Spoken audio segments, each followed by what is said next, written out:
Okay, welcome back after lunch. We are, believe it or not, we're already pretty much on the home stretch here. We're going to burn through a little more material, and then you're going to do your case study analysis, and we're going to wrap this up before you know it. But we do actually now have donuts, so they will be put out for your next break. What you're about to see is a video clip about a series of experiments that were done by a fellow named Stanley Milgram. Some of you may already be familiar, but we're going to discuss what they mean and how they apply to our lives, or the conclusions can be applied to our lives. And then we're going to talk about quickly a few specific examples of unethical behavior that researchers might fall into, and then we're going to break you into groups to talk about some very specific research ethics cases and see what you do with them. So here we go with the Milgram experiment. What are the outer limits of conformity? Historically, it's the Holocaust, where a single authority figure, Adolf Hitler, influenced countless others to act against reason and good conscience. Here at Yale University in the early 1960s, psychology professor Stanley Milgram wondered whether the Holocaust was a uniquely German experience, or, under similar circumstances, would any one of us have the same capacity for evil? That experiment in the history of social psychology was earth-shaking. Here's how the Milgram experiment worked. Subjects like this man were told they were part of a study on memory and punishment. Punishment they would deliver to this man from this ominous-looking machine. This machine generates electric shocks. The subjects were told they'd have to give the man shocks after every wrong answer in the memory test, and the voltage would increase from slight at 15 to intense at 255 to the unimaginable at 450. But what the subjects didn't know was that the machine wasn't real, and it wasn't a memory test at all. It was a test of obedience to see if everyday people would inflict pain on others just because an authority figure told them to. You want to step right in here? The subjects also didn't know that these two people, the man in the lab coat who was running the experiment and the man receiving the shocks, were Milgram accomplices. The man in the lab coat, really a young high school teacher, gained instant credibility with subjects he had never met before, simply by acting in charge and sounding and looking like a scientist. And this electrode paste is to provide a good contact to avoid any blister or burn. And there was more scripted dialogue, always with the subjects listening in, that raised the stakes even higher. About 2 years ago, I was at the Veterans Hospital, and while there, they detected a heart condition. So now, Dr. Milgram had set up a crisis of conscience, pitting fear of harming someone against orders to obey. My role was to give commands to the subjects to get them to go to the end of the machine. The man in the lab coat, John Williams, 35 years later. When you first saw that machine, did it ever occur to you that someone would go to the very end? No. This one will be 195 volts. The correct one. Let me out of here. Slow. Dance. Let me out of here. My heart's bothering me. Let me out of here. You have no right to keep me here. Let me out. 195 volts, anguish cries to stop, and they're not the first pleas for help. By this time, the subject believes he has shocked the man with the phony heart condition 13 times. Let me out of here. Let me out. Continue, please. Let me out of here. My heart's bothering me. Let Go me on. out. Let me out. Let's look at that again, and this time, pay attention to the subject's struggle as he feels the weight of his conscience. Let me out of here. My heart's bothering me. Let me out of here. You have no right to keep me here. Let me out. He looks back to the authority figure, John Williams, for relief, but doesn't get it. Let me out. Continue, please. Let me out of here. My heart's bothering me. Let Go me on. out. Let me out. But instead of walking away, he tells Williams he won't be responsible, allowing him to feel less guilty, yet still obey. That is incorrect. This will be at 3:30. The correct phrase is rich Let me out of here. boy. Let me out of here. My heart's bothering me. Let me out, I tell you. Let me out of here. Let me out of here.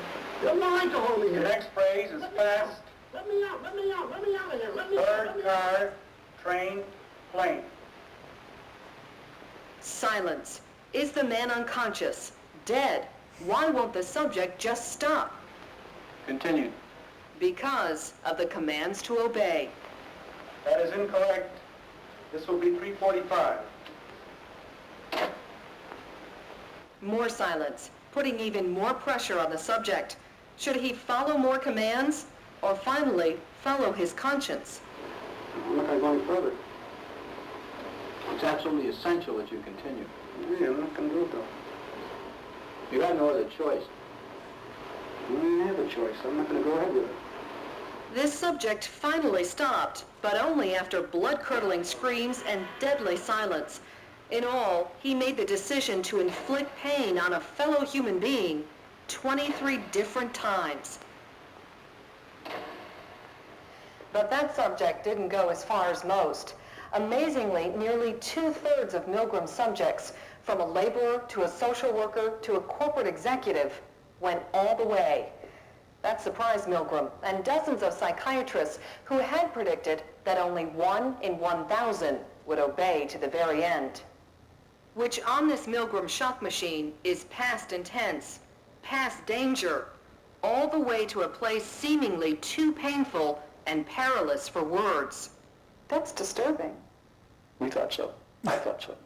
And so did Stanley Milgram, who was so worried that no one would believe his results that he filmed the study on the very last day as proof.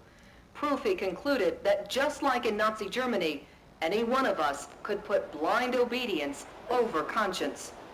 Okay, so the Milgram experiments have been repeated all over the world, and there is no significant variation in the percentages and the results that they get. There's no significant difference between men and women in the test.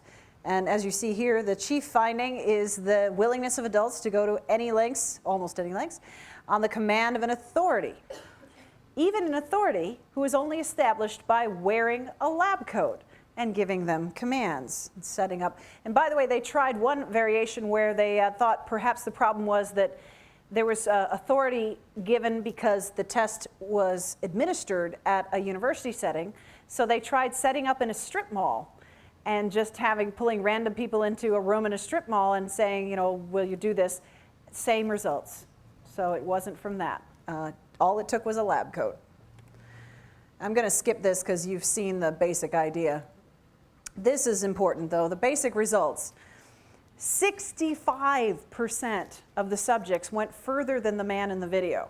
65% went all the way to the end, past the screaming, past the silence, all the way to the XXX on the machine. Very disturbing. So, my question to you, why do you think so many people, 2/3 of the people tested, did that? Followed the experimenter's orders that far? Yes, ma'am. It's because, like, from very early on, we're always leading to authority figures, our parents, our bosses, our teachers, because we look to them like they know more than others, more knowledgeable. So the authority figure is really the lab coat, like, oh, he knows what he's doing, so if he tells me to do it, it's not bad or wrong. So, but until it takes whatever to actually override that, like, subconscious, like, willingness to just yield, because you're smarter. So if Aristotle's right about habits, then what you're saying is we have a long-standing habit, all of us, to obey authority that comes from our very earliest experiences, and it takes a lot to override that habit, to just do what the authority figure says and assume that they do know better. Put that, by the way, against our discussions before lunch that involved the issue of paternalism, and many of you bristled at the thought of people being paternalistic and telling you what to do, but instinctively we apparently respond to that, or many of us do. Yes, sir. When we have someone with authority telling us to do something, we feel that something does go wrong, we just pass the blame onto them and just say, oh, well, they told me to do it, they're in charge, so it's their fault. I think you've definitely hit on something. If you couldn't hear him well, what he was saying is when an authority figure tells us to do something, we pass the responsibility onto them. I mean, we saw that in the video, right? The guy who's doing the shocks looks back, and then he says, you know, I'm not sure, and the guy tells him to go forward, and he says, okay, but I won't be responsible. So it's cover. It gives us cover. It's like, well, it's not really my action. It's the authority figure's action. It's not coming from me. If you think back to our discussions of character, it's a way that we try to disassociate and say that these are not my actions. I don't own this. It's not going to affect my character. It doesn't say anything about my character. It's somehow I'm just responding to the authority in the situation. There's another hand. Yes? How many, so that says 75% of the subjects inflicted the maximum. How many people just refused to even participate in the study because they were inflicting pain? Could that study be, I mean, I'm assuming, it may have been looked into more on that side, but is that percentage accounting for the number of subjects you said, I'm not going to inflict any pain? Not even the minimum, wouldn't do any of it. Well, actually, I believe it does. Or is it just skewing? No, I believe it does because they had people who refused to do the very first shock once they understood that it was an electric shock, and they did count those in the study. So in the 35% or so who said no, it includes people who said no as soon as they said, you know, shock the guy, and they went, wait, this is a shock? But does that include, so were the subjects informed before they even entered the room that when, you know, they volunteered for this experiment, did they know that they'd be asked to shock? Okay. No, and in fact, you'll see when we do the case studies, this Milgram experiment is going to turn up again in a different context because it is also something that is analyzed as a case of bad research because informed consent was not appropriately handled, and so we'll be looking at this same case from a very different angle in a little bit. Yes. We learned about this in one of my classes, this experiment. One of the variations that we learned about was when the person who was hitting the switches was in the same room as the actor who was pretending to be in pain. And I think in that situation, they didn't go as far. They stopped far earlier. So I think it's being removed from the situation where you're not witnessing suffering. You are absolutely right, and this is an important insight about ethics and how we, I keep coming back to this word, but how we rationalize, but it is also how we make excuses for ourselves, however you want to put that. But one of the keys is distance. If we can distance ourselves from the consequences of our actions, then we're not as affected by them. And the reason I walked up here is I have that variation. I don't know if I have it in any order, but I wonder if I can, there you go. It did reduce the number. And they tried to amp it up even more by having one version where the participant actually had to move the guy's hand onto a shock pad to get, so he really had to be part of the process, really had to physically administer the shock. And I think I have that one too. And it reduced it even dramatically further. Yes, there we go. Still 30% though, doesn't that? I mean, at some point you just get depressed looking at these numbers, but there they had to actually move it on it, but it did reduce it dramatically, not to zero. I'm sorry, there were other hands. I don't want to skip over other comments that people wanted to make. All right, well then, what I want to move on to though, on this, still staying with this experiment for a moment, other insights we can draw from it. He did do other variations, and you'll be relieved to know some of them did actually result in a much more dramatic drop-off. And I think what we can learn from that is really significant. So let me skip to that there. Phone call variation. In this case, if you take the authority out of the room, if the authority is not physically in the room, people don't feel that cover that you were talking about, that sense of, oh, it's on them, it's not on me. And so it reduced the number even further. Only 20% would go forward. Wait, hold on. Yeah? That 20% is still going to the 3 axis level, right? Yeah, that's still scary. Not that they go forward. I mean, it's just that they wouldn't. Yeah, this is inflicted the maximum. That's true. So 20. So yeah, if you want to be negative about it, it is still extremely creepy that 20% still went all the way just with an authority figure on the phone telling them to. Here we go. Here we go. I knew I had a better one. Contradictory orders. No subjects continued to the maximum penalty. What changed? We're circling back to your point in many ways, but also to other points that have been made in our other discussions. When you had two supposed authority figures disagreeing about what was right to do, suddenly people didn't feel so confident. Now, what conclusions can we draw from that about just our daily lives and being ethical? And yes, ma'am.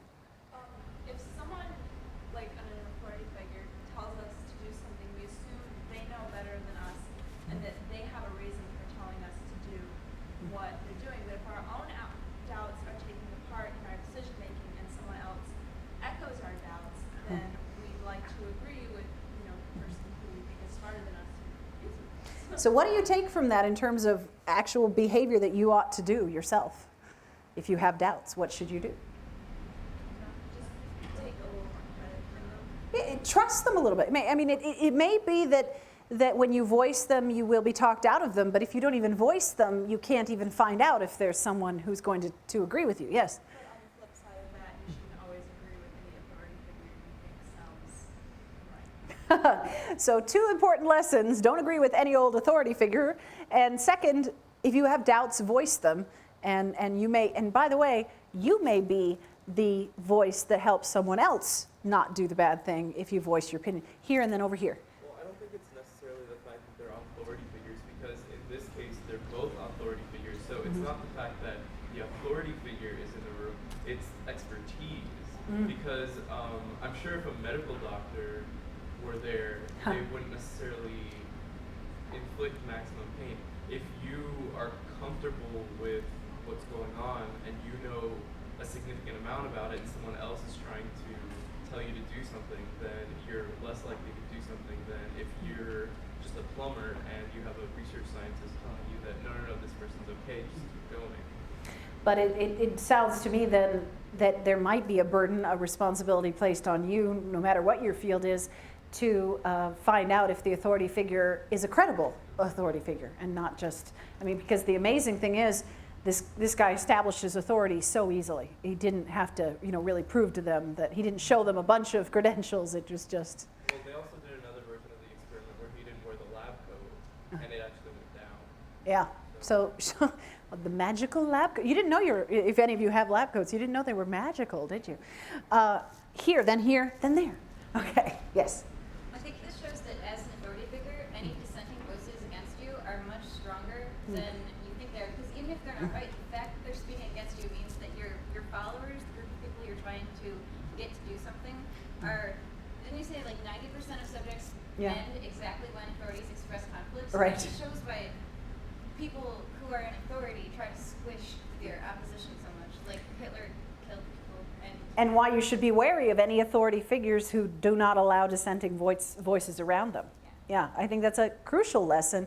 And what you've pointed out there is the empowerment embedded in this, because it's saying if you speak up, if you have authority, you have more power than you realize to potentially put a stop to something. We used to teach the Milgram experiment to Navy and Marine Corps chaplains to make them understand that if they had a concern about something that was happening in the unit that they were serving with, that they were an alternative authority figure, and just by saying, hey, have we looked at this carefully enough, was enough to press the pause button and in some cases prevent a tragedy or worse yet, an atrocity. Then here, yes ma'am.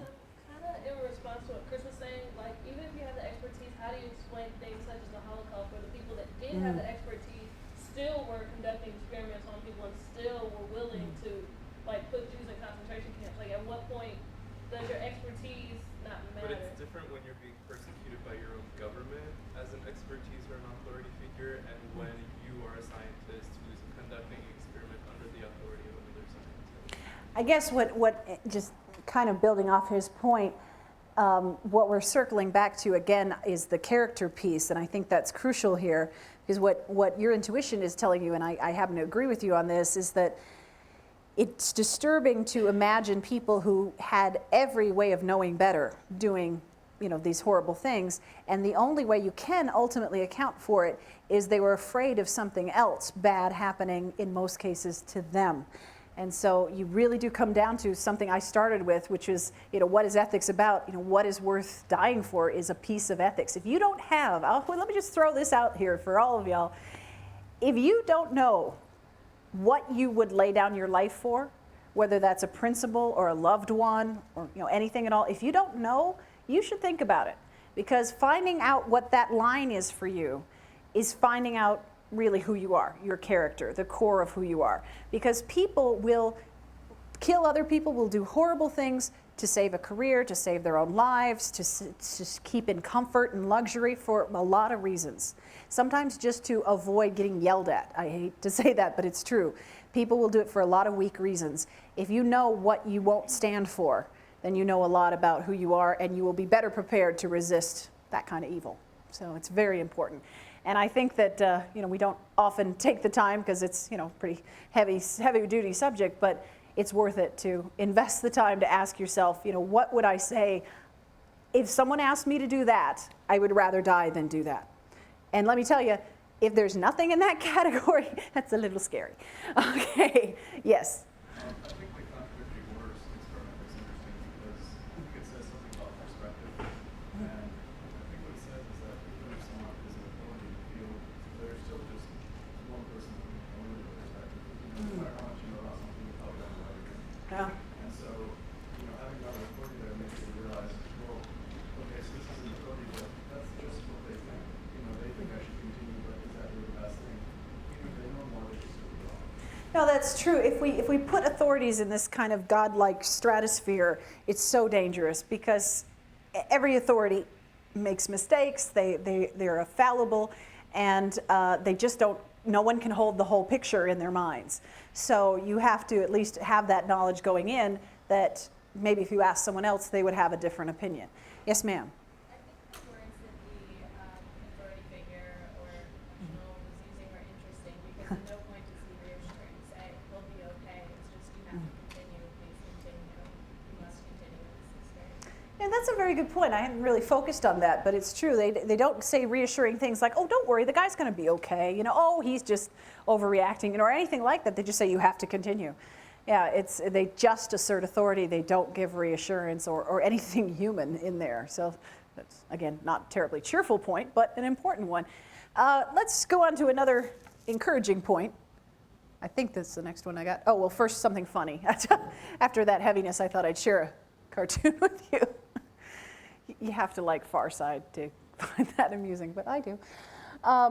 Anyway, if you can't read it, it's kind of small print. Suddenly, Professor Leibowitz realized he had come to the seminar without his duck. But it's just about peer pressure. Anyway, moving on. The point is that conformity happens in different directions. We've been talking up to this point about authority figures exerting their pressure on you, but peer pressure is, of course, a great influence too. And we are all pretty familiar with peer pressure in a negative sense, but peer pressure can, of course, be in a positive sense too. And we see that with the Milgram experiment. They did a variation where they had another actor who pretended to also be a subject, so someone who was supposed to be administering the shocks, but that person resisted and said, well, this is crazy. We're hurting that guy. I'm not going to keep going. And again, there's still this scary 10%, but 90% would not keep going once someone else said, hey, this is crazy. I'm not doing this anymore. So it didn't have to be an authority figure. Talk about empowerment. Just having a peer stand up and say, I don't think this is right. I'm not comfortable with this, can be enough to put a stop to something. So you are all equally powered to do that. You have what it takes to stop something just by saying no. And let me give you a really dramatic example, again, a military one, if you'll forgive me drawing on my own area, but you may or may not have heard of a famous atrocity from the Vietnam era, the My Lai massacre that happened in Vietnam, where a group of US Army troops massacred some Vietnamese villagers who were unarmed. And the case is worth looking into to understand the dynamics of that group, and that's very interesting in and of itself. I encourage you to look into it. Look into Lieutenant Calley, who was the leader of that group, and how he influenced his men to do this crime. But what I actually like to study about this case is less focused on by most people who look at it, and that is, how did it end? Because you hear about the massacre, but a lot of people don't know, well, there were some survivors, how did it stop? Why didn't they just kill every living thing? And the answer is, interestingly, because another American, a man named Hugh Thompson, who was a helicopter pilot, was flying overhead with his helicopter crew, and he looked down and he saw a wounded Vietnamese villager, a young boy as it happened, who incidentally, here's the emotions in ethics being a positive, who reminded him, because of his size, of his own boy back home, saw him lying wounded, and thought to himself, oh, maybe I should land and help this wounded boy. And before he could get to the landing point, he saw an American soldier walk up and finish this poor young boy off, kill him off right in front of him.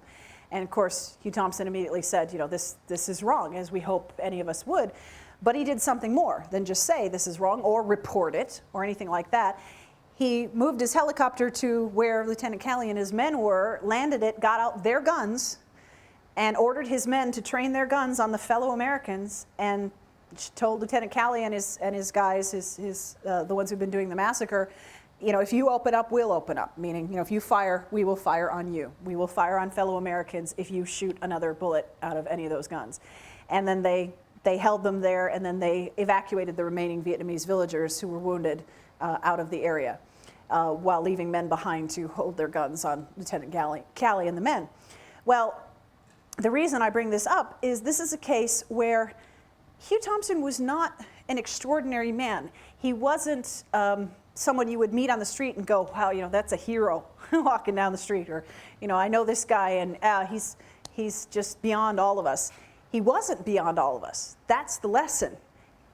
There's no reason why we can't be Hugh Thompson. I think what happens, even sometimes a negative result of looking at something like the Milgram experiment, is people find themselves saying, well, if 65% of people do this, then it's okay. You know, I have an excuse, it's just human nature. What I like to do is turn that on its head and say, why aren't you in the 35% that says no? What's missing from you that doesn't put you in that category? Why aren't you Hugh Thompson? Because I had the privilege of meeting him many times before he died. We used to bring him to speak to the midshipmen at the Naval Academy. And I'm telling you, he was a great guy, but he was not extraordinary. He was nothing any of us couldn't be. He was just a normal human being who had a normal moment of compassion and did the right thing. So I like to strip those excuses away and say, if Hugh Thompson can stop the My Lai massacre, if a single voice of contradiction can make people pause, then it is on you. You do have the strength to stop something like this, and it's therefore not appropriate to say, well, what can I do? Everybody does the wrong thing. And not true. Oops. Oh, no. Okay. Now, back to the negative just for a moment, because I do think this touches back to a point that was raised that is significant. The distance point. Notice how this is the worst result that they got. 92.5% went all the way to the end when they didn't have to be the one administering the shock. So we touched on it, but let me just hit that a little harder.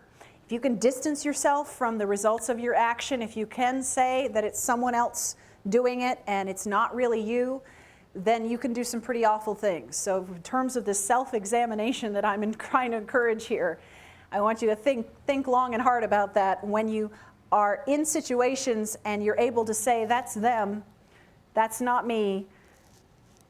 Are you really powerless in that situation? Could you really not prevent the harm? Could you really not step up? Otherwise, some pretty bad things will happen and you will be part of that. Yes? Oh my gosh, yeah. Can you tell people about that? This is a case where a woman was murdered and no one helped her, but do you know any of the?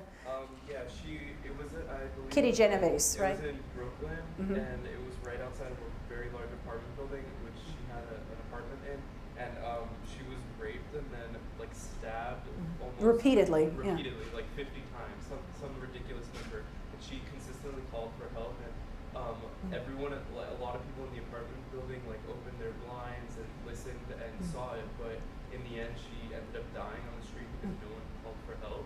And so like when they analyzed it, they called it diffusion of responsibility because everyone else thought that someone else would be calling 911, and so it ended up where and nobody called. Yeah. So, you know, that's a perfect example, and the lesson of that I think is pretty clear, which is you have to, again, I keep coming back to this language, but you have to own it. You're there, you're aware of it. What is the harm if more than one person calls 911? You know, what, they're gonna be annoyed? You know, don't worry about it. And I can't emphasize this enough because in dealing with the military, you do have some pretty life and death stuff going on, but it does bring things into pretty sharp relief. And a case that we looked at was one where a submarine, the Greenville, was surfacing, and it surfaced and hit a civilian Japanese fishing boat and killed the 8 civilians who were on board. And in analyzing that case, I'm making a very long story short, but just to get to the point, in analyzing that case, they found out that there were 4 people on the bridge of the submarine that knew that there was a contact, meaning there was a ship right above where they were going to surface, and could have prevented it, and not a one of them spoke up. And when they dug deeper to find out why didn't any of them say it, it was partly this, the Kitty Genovese diffusion of responsibility, but it was also that they had a really tough, zero defect mentality boss who yelled at them and bit people's heads off when they said, said something. And there were VIPs on board to see the submarine. And they thought, oh boy, if we embarrass the captain, in front of these VIPs, he's really going to chew us up. Now think about that for a second. Think about that. That means that at the end of the day, what they did was they said, I would rather kill 8 innocent people than get yelled at by my boss. I mean, it's utterly shattering when you look at it that way. Did they look at it in the moment that way? I'm sure they didn't. They didn't say to themselves in those stark terms, this is what I'm deciding, but that was what they were deciding. I am so afraid of speaking up and having him yell at me that I'm going to let us surface and, come what may. So I just think it brings us back to this point of realizing it is your responsibility. You can't rationalize your way out of it, and you have to own it. So let's see. Boy, we've talked about most of this already. Well, let me move on then to these 3 bullets, because we're getting close to, actually we're past the time where I wanted to talk about some specific cases with you. In fact, I'm just going to let you think about these because you can apply these to the cases we're going to give you. But I want you to take these lessons from the Milgram experiments and the stuff you've got swirling in your heads from this morning that we talked about, and think about how it applies to research. Because there are a lot of pressures that researchers find themselves under that can affect their moral behavior. Fraud is obviously an unethical behavior. And it takes many different forms. I listed only a few here, but some of the classic ones. Falsifying experiment results, and this is everything from inserting stuff that didn't happen to omitting things that did happen, or misrepresenting what happened. Committing various forms of plagiarism, stealing other people's work, ghostwriters, not giving credit to students or graduate students, all of that. Suppressing information or publications that might affect your research agenda negatively. All of these are various examples of fraud. Well, it's important to think about, not to answer now, but to think about what kinds of character flaws might lead people to make those kinds of decisions, to make those actions. What kind of pressures might lead to that? What might they be under pressure-wise? And are there any victims? So think about that. Let me go to 2 more examples, then I'll let you break. Informed consent. We've had this swirling around in our discussions here in the background. Basic idea, obviously, is the same point that I've made before about autonomy, free will, and respecting the individual and treating them with dignity and respect. Kant's categorical imperative had that principle that you can't use someone as just a means to an end. We use people as means to an end all the time, but hopefully not merely that. If we allow them to participate willingly, fully informed, then they're not merely a means. So informed consent concerns are very complex, and we have to consider whether they should be overridden in some cases for the greater good, or whether that is always too much of an evil to allow. And I threw in a real kicker there at the end. Some ethicists, most notably Peter Singer from Princeton, not to be confused with Peter Singer at the Brookings Institution, have argued that informed consent should apply to non-humans, that there are ways to understand informed consent with higher level animals, and that we are currently failing in that in our research methods. So throw that into the mix. And finally, ethical sources of funding is another issue I want you to have in your mind as you do the case studies you're about to do. It is difficult to find funding for research. If you don't know that now, you will someday. And it is also a challenge in many cases to truly learn about the organization that is funding you and what they intend your research for and what else they might be doing that you would find unsavory. But I think it's worth your while to think in advance, again, finding where those lines are for you. Decide for yourself if there are sources of funding you would refuse, even if that meant not getting your research done. and decide also how responsible you think researchers should be held for knowing not only where the funding comes from, but what the research will ultimately be used for. I did a seminar once specifically with just chemists, and I had one researcher come up to me in a break, and he was very agitated, and he told me that until that day he had actually not really looked at where his work was ultimately going to be applied. And I said, well, you know, who's your funding source? So we kind of went into that. And it turned out his funding source was extraordinarily shady. He had, there was this kind of thing where there's money funneled through the Cayman Islands and all this kind of stuff. And I think he was looking for me, here's an authority figure appeal, you know, he's looking for me to put some kind of blessing on it and say, oh, you know, pat, don't worry about it. And I said, yeah, you should be worried. You know, you can't just blithely say, I don't have a responsibility to research this, and I'm just going to take this money and hand them my results and be happy that I got to do it. You know, you could be participating in something very unethical and quite likely criminal here. So guess what? That is on you. And I don't think he liked that answer, but that was the only answer I could, in my good conscience, give him. All righty. Oops. Let's not skip that. Break time. Okay, if you could take a quick break just to get a little more food in you if you need it. Just real quick, if you don't mind, if we could be back at 2 o'clock. So really 5 minutes or so if you need to take a bathroom break. And then we're going to break you into groups and look at case studies.